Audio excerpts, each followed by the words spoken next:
இன்றைக்கு இருக்கின்ற சூழ்நிலையில் 5 ஆண்டு காலம் தமிழகத்தினுடைய முதலமைச்சராக நம்முடைய முதலமைச்சர் ஆற்றிய பல்வேறு திட்டங்கள் நாட்டு மக்களுக்கு நன்மை வைக்கின்ற திட்டங்களாக அவருடைய திருக்கரங்கள் நேரடியாக கிடைக்க செய்கின்ற ஆட்சியை இன்றைக்கு நம்முடைய தளபதி அவர்கள் 5 ஆண்டு காலம் ஒரு சிறப்பான ஆட்சியை நாடு போற்றுகின்ற நல்லாட்சியை நடத்திக் கொண்டிருக்கின்றார்கள். ஆகவே வருகின்ற சட்டமன்ற தேர்தலில் மீண்டும் தளபதி அவர்கள்தான் மீண்டும் முதலமைச்சராக வரக்கூடிய ஒரு வாய்ப்பு பிரகாசமாக இருக்கிறது.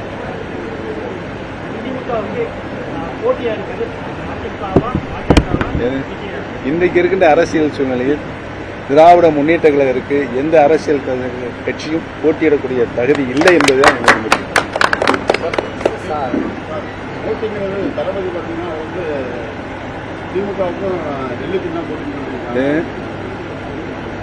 பேரளவுக்கு தான் போட்டி, அது பேரளவுக்கு தான் போட்டி.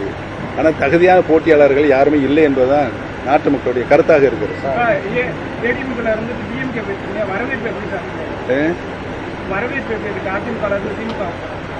அனைத்து இந்திய அண்ணா முன்னேற்ற கழகத்திலிருந்து நான் திராவிட முன்னேற்ற கழகம் அண்ணா ஆரம்பித்த திராவிட முன்னேற்ற கழகத்தில் இணைந்திருப்பது குறித்து நான் மகிழ்ச்சியாக இருக்கிறேன். அந்த மகிழ்ச்சியை நாட்டு மக்களும் என் மீது காத்துக் கொண்டிருக்கிறார். இன்றைக்கு அதிமுக என்ற இயக்கமே இல்லாத சூழ்நிலை இன்றைக்கு இருக்கிறது.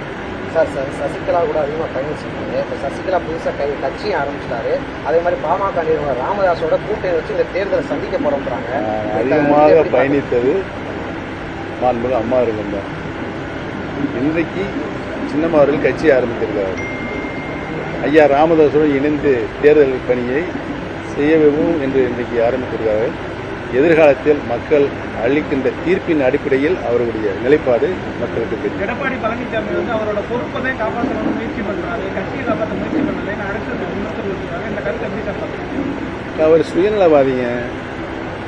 அதோட ஒரு அரசியல்வாதி அனைத்து மக்களையும் அனைவரையும் அரவணைப்போடு நடத்தி செல்ல வேண்டும். அந்த பண்பாடு அவர்கிட்ட இல்லை.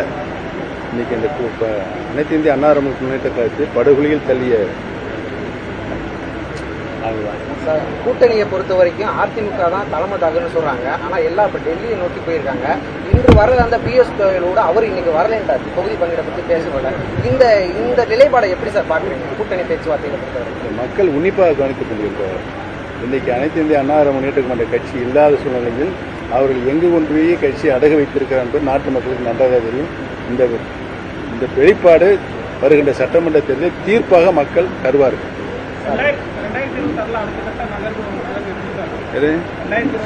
தளபதி என்ன ஆணையிடுகிறாரோ அவர் சொல்லிக்கூடதான் என்னுடைய நகர்வு இருக்கும் என்பதனை நான் ஒரு சாதாரண தொண்டனாகத்தான் திராவிட முன்னேற்ற கழகத்தில் இணைந்திருக்கிறேன். தளபதி என்ன உத்தரவிடுகிறாரோ ஆணையிடுகிறாரோ அதன்படிதான் என்னுடைய நகர்வு இருக்கும் என்பதை தெரிவிக்கிறது.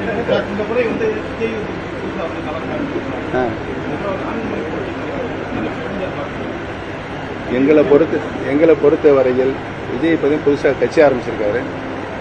சட்டமன்ற தேர்தல் தனித்து தான் போட்டியிடும் என்று சொல்லியிருக்கிறார். தனித்து போடுகின்ற விஜய்க்கு மக்கள் ஆதரவு எந்த நிலை இருக்கும் என்பது தீர்ப்பாக வரும் என்பதை தெரிவித்துள்ளார்.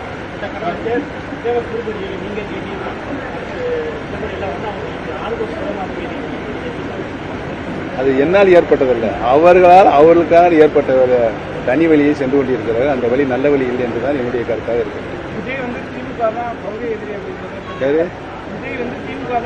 எந்த வகையில் அவர் சொல்ல வேண்டும், எந்த வழியில் அவர் சொல்ல வேண்டும். ஆனால் இன்றைக்கு மக்கள் ஏற்றுக்கொள்ளக்கூடிய இயக்கமாக திராவிட முன்னேற்ற கழகம் இருக்கிறது.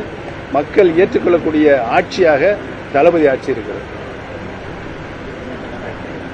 சரிதானே?